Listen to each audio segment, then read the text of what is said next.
What? Daniel likes the boss, baby? Yeah, motherfuckers, I do. Fuck you. I wasn't sold on this trailer at all. I thought this was terrible. gonna be cancer. But I decided, before I go see Going in Style, I might as well watch something I hadn't seen. It was either this or Beauty and the Beast, and so my lucky coin, which I fucked up flipping because I couldn't get it on camera, and Tails was supposed to be for Boss Baby. I fucked up like 5 times, and all 5 times landed on Tails, so I'm pretty sure this was a sign. The way I describe this movie is DreamWorks not giving a fuck. Now, there are a couple kinds of not giving a fuck. There's not giving a fuck that's lazy, but fortunately... Like Going in Style. Yes. Fortunately, this is not giving a fuck in the sense that every single idea that they had in their heads comes out on screen at 1,000,000 miles an hour, and there's jokes in the background, the foreground, there's pop culture references, there's shit that's blurred out so you can barely see it, but unless you see it, there's shit with the characters, there's adult humor, there's fart humor, there's great stylized animation, there's really fun Tex Avery style CG animation. It's just all over the goddamn place. And that's really this movie's strength, is that it doesn't really stop to take a breath often. You could catch a lot of jokes on the second time, and everyone's full of energy. Alec Baldwin is an amazing voice actor. He's really full of life as this baby. Movies about a little kid gets a baby brother, and the baby brother has like a suit on, and he talks, and he's part of a business that is competing with the business of puppies to try to gain the most love out of everybody in the world. And it's ridiculous. And so the kid's worried that his parents are basically going to replace him with this baby, and then this baby's got his own agenda, and the kid's trying to make his parents see, they don't see. Yeah, man. Basically Toy Story, but it's got a different emotional center. This movie's helping kids that, younger kids, maybe like preschool age to like early elementary, if they're becoming older siblings for the first time, it does deal with some of the stresses and anxieties about that. Like, what happens if my parents replace me? Like, will they not love me anymore now that there's a new kid? And it's definitely fears that kids deal with, and it's dealt with in a way that appeals to their emotional center. There's definitely a lot of moments of empathy. There's lots of moments where it kind of like pulls at your heartstrings, because if you have a younger brother or sister, you can kind of remember those kind of feelings. I want to say this focuses on an emotional context because that's really how kids respond. They don't really have the logical development to kind of really understand the details yet. So this movie doesn't give you logic. It's basically a fancified multi-million-dollar budget of the Stork story. It gets the point across to your kids to where they can understand it and kind of like comprehend the feelings behind it, but you don't have to explain it all out and overload them. I'm gonna go into some spoilers here. Spoiler alert, if you haven't seen the movie, you are probably gonna want to wait for my final thoughts. You can scroll to this time code right here to get those thoughts and scores out of 6 stars. The movie is told from the boy's point of view, but as an adult, and he's voiced by Tobey Maguire. Oh my god, they got Tobey Maguire out of rehab. They got Steve Buscemi. They got Lisa Kudrow. All those people owe people money. Shut up. Tobey Maguire is the dad, and he's telling the story of when he first got his baby brother to his daughter, who's, you find out at the end, she's gonna have a baby sister, and she's freaking out about it. The way Tobey Maguire starts talking about this kid, his name is Tim, is that he's got an overactive imagination, and so the kid is constantly dreaming up scenarios. Like, when he's an only kid, he's being an adventurer, and he's like wrestling with his dad, the gorilla. He could be a pirate, an astronaut, and it seems like at a moment's notice, the movie goes from like normal CG to like this really sharp, saturated 2D animation style, and it's really vibrant, it's catchy as fuck, and it's really clever, a lot of the stuff they do with it. It's really, really good animation. When you first start seeing the baby interact with the parents and the kid's just like, oh, what the hell, like, he takes away all their attention, like, he has so many meetings, and if he doesn't get his way, he throws a fit. The kid sees this as if he's like this really fucking terrible CEO type, but us, we know that it's a baby, like the baby cries, and it wouldn't be so far-fetched for a kid to look at that situation and imagine something like that. And a lot of this movie is like that. Now, we're gonna get into some logical shit. Alec Baldwin comes from heaven, where babies are born, and in the conveyor belt, he is the one baby that's kind of like aware of everything. When the babies are getting pacifiers put in their mouth, he's put like he's put on his stomach, so he looks at his butt and he looks at where the pacifiers are going, and he's like, ah! And so he flips over just before the pacifier sodomizes him.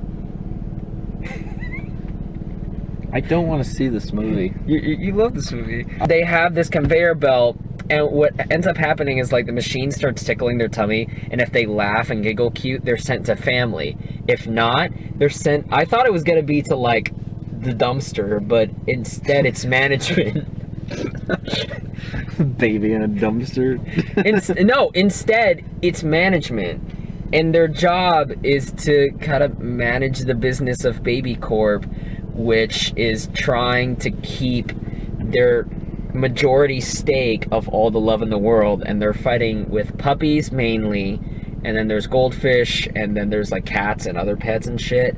Now they're really worried because the rival company, Puppy Corp, has plans for this new puppy that's supposed to be like the game changer and take away pretty much all of the baby's stake of love in the world. And that's what Alec Baldwin's trying to do, because the kid's parents work for Puppy Co. He's trying to infiltrate and get some top secret info. I hate this movie. It sounds terrible. It does sound terrible. But when you watch it and you appreciate the animation and effort and the comedy that goes into this shit, it's kind of fucking great. Like, there's a part where he's in Baby Corp and you can see, like, some of the hallways that are looking by, and you see the C-section. Go on. I want to go home. That's great. The kid is kind of a dick, but I mean, he's a dick in the same way an only child is a dick. Like, I remember this feeling where you feel kind of entitled, and especially because he's got kind of like these hippy-dippy parents that read him like 3 books, give him 5 hugs, and sing his special song. I want you to guess what his special song is. By the way, this song carries through the entire movie, is sang about 5 times in 5 different ways, in ways that either make you happy or like wreck at your heartstrings. I'm gonna give you like 3 guesses to what this special song is. Ba What's Ba. No. Spread Your Wings by Queen. No. Hey Jude. Is that it? Same band. Day in the Life? No. Here Comes the Sun. No. Strawberry Fields Forever. No. In My Life. No. When I'm 64. No. Why Don't We Do It in the Road? No. Because. No. Stand By Me. Blackbird. Really? Yeah, it's actually kind of sweet. It's actually really good, and whenever he's grounded and he's listening to his parents like sing Blackbird to the baby, it really kind of fucks with him, because he's like, oh, that's my song, like that was something they sang for me, and like now you stole it. This movie goes crazy. Like, at one point they have to go to Las Vegas to rescue the parents from evil Puppy Court, and I'll explain why they're evil in a minute. But they have to sneak in the airport, and the way they do this is they hitch a ride with an Elvis impersonator convention. One of the Elvis impersonators goes to the bathroom and is like taking a shit, and so they steal his costume and get inside of it and sneak onto the Elvis impersonator convention. To further this movie's not giving a fuck, this movie's villain, because this movie has a villain. In Baby Corp, they have a hall showing all the CEOs that used to work there. And the one that Alec Baldwin baby is obsessed with is called Super Colossal Fat Big Boss Baby. They all kind of have like variations of that name. That doesn't make any fucking sense to me. That's the one he idolizes, and that's the one he tries to model himself after. Alec Baldwin's goal is to be the CEO. Now, when they show up at Puppy Corp, the CEO of Puppy Corp is the grown-up version of Super Colossal Big Boss Baby, played by Steve Buscemi. His plan is that the formula that the babies use in order to keep super intelligent and like young forever, he's gonna put it to a dog and make a forever puppy so that people can buy this puppy and never have to see it die, never have to see it age. All it is really, really cute. The reason why this guy does this is because his dog died. No, he was the CEO of Baby Corp, and he was a young executive rising up the ladder, but then he tried to get in this new position, and they gave it to this newer, fresher face that booted him out. So they kicked him out of the company. He got revenge and became the rival of the company, trying to take Baby Corp down. And he looks exactly like Jeffrey Katzenberg. This movie parodied the demise of Jeffrey Katzenberg for its main villain. It truly doesn't give a fuck, and it's kind of awesome. You really should have been here with me. I had a lot of fun at this. You know, I really am not sold on this movie. This actually just sounds like really terrible, actually. It sounds like I would just hate it. While the middle act follows that Toy Story formula a little too closely and slows down. Oh, Secret Life of Pets did that. Yeah, and Secret Life of Pets was good, and I really like this movie too. This movie just kind of gets a little slower and kind of more redundant than the other ones. But I still think it's a fun movie. And that whole, like, Jeffrey Katzenberg thing, there's no way that's a coincidence. That's fucking hysterical to me.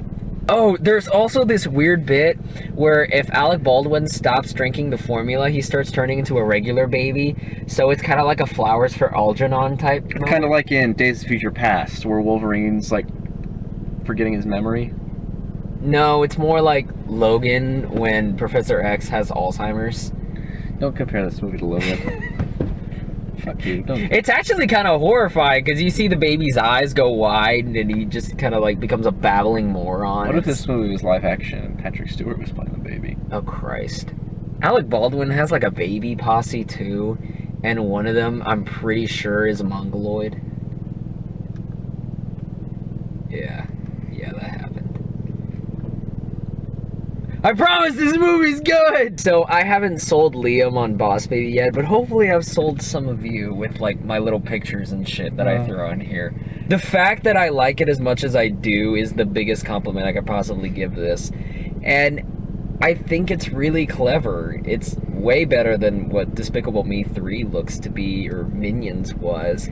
This shit just has boundless energy.